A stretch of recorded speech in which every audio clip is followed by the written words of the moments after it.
बिस्मिल्लाहिर्रहमानिर्रहीम बिस्मिल्लाहिर्रहमानिर्रहीम। नहीं है ना उम्मीद इकबाल अपने कश्ते वरां से, ज़रा नम तो हो ये मट्टी बड़ी ज़रखेज़ है। दोस्तों, कल हमने जिस टॉपिक पे बात की थी वो था रेफ्रिजरेशन की तारीख़, कि रेफ्रिजरेशन पहली दफ़ा ज़िंदगी में इंसानों ने किस दौर में हुआ। तो उस लिहाज से हम चंद सवालात पूछेंगे। और आज जिस टॉपिक में हम बात करेंगे, हम रेफ्रिजरेशन के इल्म के बारे में और उसकी इक़साम कितनी है, इस टॉपिक पे आज हम बात करेंगे। ये कितनी घरेलू रेफ्रिजरेशन, कमर्शियल रेफ्रिजरेशन, इसी तरह जितने भी कितने किस्म के ये रेफ्रिजरेशन सिस्टम हैं, रेफ्रिजरेशन साइकिल हैं, इस हवाले से हम बात करेंगे। तो पहले हम कल के जो सबक था उस बारे में बच्चों से पूछते हैं। हाँ जी, ये रेफ्रिजरेशन जो चीज़ों को स्टोर करने का जो तरीका है, ये कितने सौ साल पुराना है? जी जी, शाबाश, 4000 साल पुराना। Very good. 4000 साल पुराना मिस्र से ये काम स्टार्ट हुआ था, जहाँ पे लोगों ने कोशिश की थी कि चीज़ों को ख़राब होने से बचाया जाए। Very good. और ये पहली दफ़ा जब ये मसनूई बर्फ़ के बारे में सोचा गया, जैसा कि आप जानते हैं कि पहले वक्तों में बर्फ़ के ज़रिए कूलिंग की जाती थी, पहाड़ी इलाकों से, ठंडे इलाकों से बर्फ़ लाई जाती थी। तो इंसान ने कब सोचा कि घर में भी बर्फ़ बनाई जाए? सबसे पहले कौन से सन में? शाबाश, 1834 में इंसान ने ये सोच विचार की कि घर में ही कूलिंग की जा सकती है, 1834 में। और जो पहली मशीन है अब्ज़ॉर्प्शन सिस्टम, ये कौन से सन में बनाया गया? 1885 में। अब्ज़ॉर्प्शन सिस्टम जो मशीन है, ये 1885 में पहली दफ़ा जर्मन इंजीनियर ने बनाई थी। जो फ्रिज है ना, वो 1918 में अमेरिकी कंपनी थी कैलविनेटर, उन्होंने ये बनाई थी। और जो ऑटोमेटिक फ्रिज है वो कौन से सन में बनाई गई? 1928 में। शाबाश, 1928 में। वो यानी हर घर में, आलमोस्ट हर घर में तो नहीं कह सकते, लेकिन इन घर में इस्तेमाल होने वाली जो चीज़ है ना, वो 1928 में मार्केट में आ गई थी, यानी लोग ख़रीद सकते थे। तब उसकी प्राइस मौके के हिसाब से बहुत महंगी होगी। जैसे दुनिया में कोई भी चीज़ नहीं आती है तो हर बंदा परचेज़ नहीं कर सकता। जैसे कि आईफोन है या कोई भी चीज़ है, तो पहले बड़े लोग लेते हैं, फिर आस्ता आस्ता छोटों तक पहुंचती है। चलें, शाबाश। आज जिस टॉपिक में हम बात करेंगे वो है रेफ्रिजरेशन। रेफ्रिजरेशन, इसकी तारीफ़ आप लिख लीजिए। रेफ्रिजरेशन कहते हैं फ्रिज और एसी का जो कंबाइंड इल्म है ना, इसको रेफ्रिजरेशन कहते हैं। वो इल्म या साइंस जिसकी मदद से एशिया में से हरारत खारिज की जा सके, या ऐसा इल्म जिसकी मदद से मसनूई ठंडक पैदा की जा सके, रेफ्रिजरेशन कहलाता है। दोबारा सुनिए, वो इल्म या साइंस जिसकी मदद से चीज़ों में से हरारत खारिज की जा सके, वो इल्म या साइंस जिसकी मदद से एशिया में से हरारत को खारिज किया जा सके, या ऐसा इल्म जिसकी मदद से मसनूई ठंडक पैदा की जा सके, रेफ्रिजरेशन कहलाता है।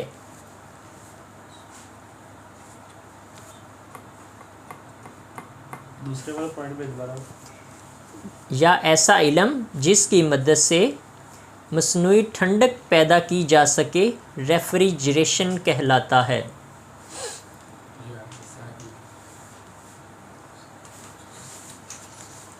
इसमें फ्रिज भी शामिल है, इसमें एसी भी शामिल है रेफ्रिजरेशन सिस्टम में।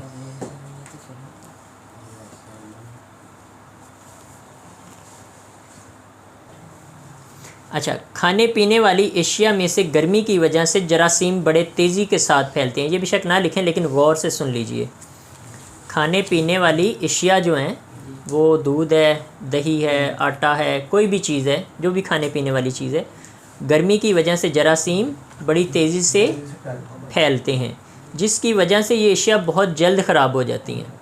ये हमेशा समझ, टॉपिक की समझ लगी कि जो जरासीम है वो गर्मी में ज़्यादा तेज़ी से जन्म लेते हैं, और जब ठंड कर दी जाए तो वो मर जाते हैं, यानी बहुत कम हो जाती है उनकी जो ख़राब होने की जरासीम है। अच्छा, लेकिन इन एशिया को ठंडा कर दिया जाए तो ठंडक की वजह से जरासीम मर जाते हैं और उनकी पैदाइश बहुत कम हो जाती है, जिससे खाने पीने वाली एशिया काफ़ी अरसे तक सही हालत में रहती हैं। जिस तरह आप लोगों ने देखा होगा कि मुर्दा खाना जो होता है वहाँ पे इंसान को रख देते हैं कई हफ्ते कई दिन के लिए, वो इंसानी लाश भी ख़राब नहीं होती। वहाँ पे -5-7 टेम्परेचर मुख्तलिफ़ चीज़ों पे होता है। तो इस वजह से क्या है कि इंसान के अंदर भी काफ़ी ऑलरेडी जरासीम है उसके पेट के अंदर, तो जब उसको बहुत ज़्यादा फ्रीज़ कर दिया जाए तो वो इंसान की बॉडी भी ख़राब नहीं होती। कुछ लोगों के अजीज़ अकारब वो बाहर के मुल्क में होते हैं, पाकिस्तान आते हैं, उन्हें दिन लगते हैं, यानी फ़ौरन नहीं आ सकते, तो उन्हें क्या कहते हैं फिर डेड हाउस में इंसानी बॉडी को रख देते हैं। वहाँ पे इतनी ठंडक होती है कि इंसान का जिस्म भी नहीं गलता, जैसे रखते हैं वैसे ही पड़ा रहता है। वजह क्या है कि जरासीम जो है ना वो ठंडक की वजह से मर जाते हैं। अच्छा, आगे है रेफ्रिजरेशन के असूल, यानी कौन से असूल हैं जिसकी वजह से, ये आप लाजमी लिखिए। तमाम रेफ्रिजरेशन मशीनें बुनियादी तौर पर मदजा ज़ाइल 5 असूलों के तहत बनाई जाती हैं। तमाम रेफ्रिजरेशन मशीनें बुनियादी तौर पर 5 असूलों के तहत बनाई जाती हैं। इनमें फ्रिज भी शामिल है, इनमें एसी भी शामिल है, इनमें गैसें वगैरह जो है ना ये भी शामिल हैं। अच्छा, तमाम माया एशिया माया हालत से बुखारात हालत में तब्दील होते वक्त हरारत को जज़ब करती हैं और बुखारात से वापस माया में तब्दील होते वक्त हरारत को खारिज करती हैं। दोबारा बोल रहा हूँ, गौर से सुनिए। तमाम एशिया माया हालत से बुखारात हालत में तब्दील होते वक्त हरारत को जज़ब करती हैं और बुखारात से वापस माया में कि जो हमारा फ्रिज का कंडेंसर है या इसी का कंडेंसर है, कंडेंसर का तो पता है ना सब बच्चों को। चलें, जो चीज़ें मिस हैं आप बाद में लिख लेना, बुक ले जाना आज साथ ऊपर। अच्छा, ये पहला टॉपिक है, तमाम एशिया माया हालत से बुखारात हालत में तब्दील होते वक्त हरारत क्या करती हैं, खारिज करती हैं। यानी वो गैस की हालत में, अगर वो पानी की हालत में अगर उनको कन्वर्ट किया जाए तो वो क्या करेगी, हरारत को खारिज करेगी। जिस तरह जब कंप्रेसर से डिस्चार्ज लाइन में गैस निकलती है और कंडेंसर में जाती है, वहाँ पे कंडेंसर का क्या काम है, कंडेंसर का काम है कि गैस से हवा से पानी बनाना। यानी जो गैस है वो हवा की शक्ल में होती है और उसको लिक्विड की शक्ल में बना देता है। कंडेंसर का ये काम है, यानी उसको बुखारात से माया समझते हैं, पानी को, पानी के अमल को कहते हैं। यानी हवा को पानी में तकसीम कर जब गैस को इस तरह करते हैं तो वो क्या करता है, हीट खारिज होती है। अच्छा, वही गैस जब जाती है ना लिक्विड पानी की शक्ल, जब इवापोरेटर में जाती है तो वहाँ पे हरारत को जज़ब करती है। हम बर्फ़ का जो एक बर्तन है उसको, प्याले को अगर फ्रीज़र में रखें तो वहाँ उसकी हरारत को अपने अंदर जज़ब कर लेगी, लेकिन जब कंडेंसर आएगी तो वहाँ पे हरारत खारिज करेगी। ये गैस की खसूसियत है कि कंडेंसर पे हरारत खारिज करती है और इवापोरेटर में हरारत जज़ब करती है। हरारत जज़ब, पानी से हरारत निकाल ली जाए तो वो बर्फ़ बन जाएगी।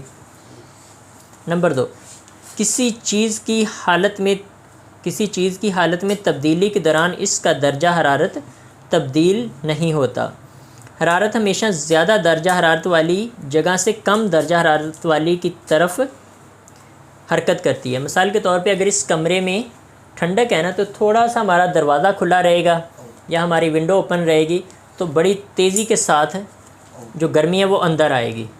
ये नहीं कि कूलिंग बाहर जाएगी, बाहर से जो हरारत है वो कम दर्जा हरारत की तरफ आती है। एक किस्म की तवानाई को दूसरी किस्म की तवानाई में तब्दील किया जा सकता है। ये रेफ्रिजरेशन के असूल हैं कि एक किस्म की तवानाई को दूसरी किस्म की तवानाई में तब्दील किया जा सकता है। कंडेंसिंग यूनिट और कूलिंग यूनिट बनाने के लिए ऐसी धात इस्तेमाल की जाती है जिससे हरारत आसानी के साथ गुज़र सके।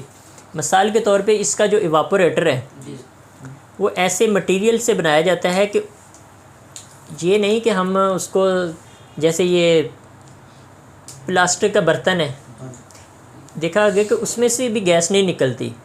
कोई भी एक बंद बोतल है, ये जो हम पेप्सी की बोतल ले लें या कोई भी बोतल ले लें, उसमें से भी गैस नहीं निकलती अगर उसमें फिल कर दी जाए। लेकिन हम ऐसी धात इस्तेमाल की जाती है सिल्वर कि उससे हरारत क्या करे, अपने अंदर जज़ब करे। और उसमें कलर का भी आगे जाके हम पढ़ेंगे, कलर का भी बड़ा ताल्लुक है इसके साथ, कि कभी भी आपने फ्रिज के अंदर जो इवापोरेटर होता है जहाँ पे हम चीज़ें रखते हैं ठंडी होने के लिए, उसका कलर आपने ग्रीन नहीं देखा होगा, नहीं ना देखा, नीला पीला कोई भी और कलर नहीं देखा, बड़े खूबसूरत कलर हैं, हमेशा वाइट ही होता है। और आपने फ्रिज का जो कंडेंसर है उसका भी आपने ब्लैक ही देखा है। ये चीज़ें जो हैं ये वाइट कलर जो है वो हरारत को जज़ब करता है और ब्लैक कलर जो है वो हरारत को खारिज करता है। ये चीज़ें बहुत अहम टॉपिक है, ये सवाल मैं आपसे लाजमी पूछूंगा और जब इंटरव्यू वगैरह होते हैं वहाँ पे ये सवाल लाजमी पूछा जाता है कि फ्रिज का कंडेंसर ब्लैक कलर का क्यों होता है या इवापोरेटर जो है वो वाइट कलर का क्यों होता है। वाइट कलर हरारत को जज़ब करता है, यानी बर्फ़ के अंदर या पानी के अंदर या किसी भी चीज़ में कोई चीज़ अंदर रखेंगे तो वहाँ की जो गर्मी होगी वो जज़ब कर लेता है। अच्छा, रेफ्रिजरेशन की ग्रुप बंदी, यानी उन्होंने रेफ्रिजरेशन को मुख्तलिफ़ ग्रुपों में तकसीम कर दिया है। रेफ्रिजरेशन के इल्म को मुख्तलिफ़ मकासद के लिए इस्तेमाल करने के लिहाज से रेफ्रिजरेशन के ग्रुपों में तकसीम किया, 4 ग्रुपों में तकसीम किया है। नंबर 1 घरेलू रेफ्रिजरेशन, यानी जो घर के रेफ्रिजरेशन है, फ्रिज और एसी वगैरह, इनके अलहदा कर दिए, इनके कंप्रेसर इनकी चीज़ें और हैं। इसके अलावा कमर्शियल रेफ्रिजरेशन, ये जो कोल्ड स्टोर हो गए जहाँ पे ये बर्फ़ के ब्लॉक वगैरह बनते हैं वो उन्होंने अलहदा कर दी। सनती रेफ्रिजरेशन, मिसाल के तौर पे ये आयल वगैरह को जहाँ पे रिफाइंड किया जाता है, साफ़ किया जाता है, या फैक्ट्री लिहाज से जो होते हैं वो सिस्टम और उनमें गैसियाँ और हैं, सारा कुछ यानी अलहदा इससे एक चीज़ है। और ट्रांसपोर्टेशन रेफ्रिजरेशन, ट्रांसपोर्टेशन से मुराद के ये जो हमारे बस वगैरह है या कार का एसी है ये उसमें है, उसका यानी कंप्रेसर और होता है, ये नहीं कि हम घरेलू फ्रिज का कंप्रेसर उठा के तो उसमें लगा दें, वो और चीज़ है, उसमें गैस और है। जो हमारा कमर्शियल यूनिट है जहाँ पे बर्फ़ के ब्लॉक या ये कोल्ड स्टोर होते हैं जहाँ पे आलू या इस तरह की चीज़ें हम रखते हैं वो और होती। अच्छा, अब सबसे पहले है घरेलू रेफ्रिजरेशन।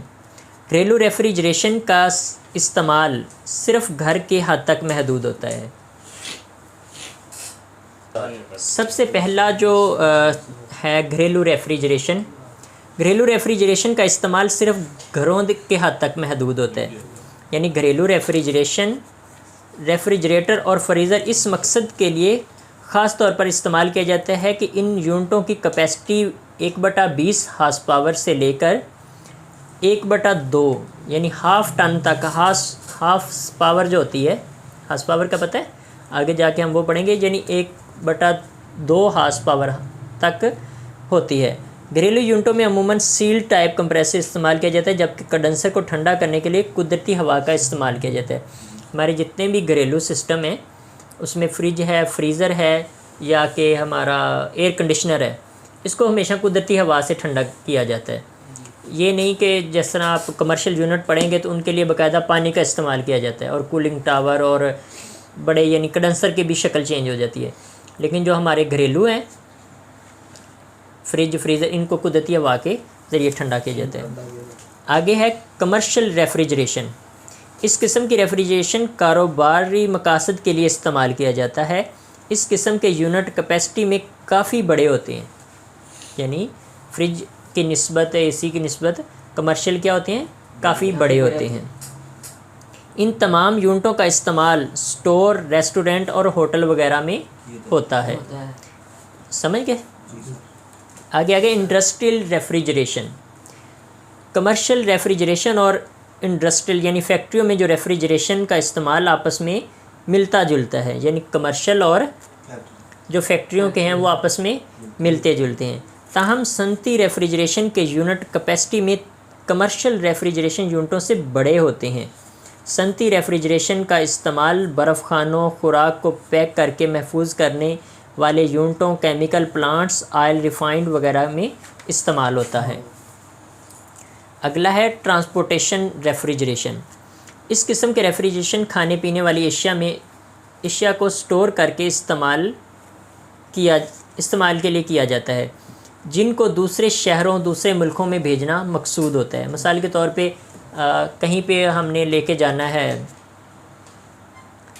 कोई ऐसे केमिकल हैं या ऐसे इंजेक्शन हैं कि हम बाहर के मुल्क ले जाना चाह रहे हैं, लेकिन उनको जैसे ही वो बाहर गर्मी में ये धूप में लेके निकलेंगे तो वो ख़राब हो जाएंगे।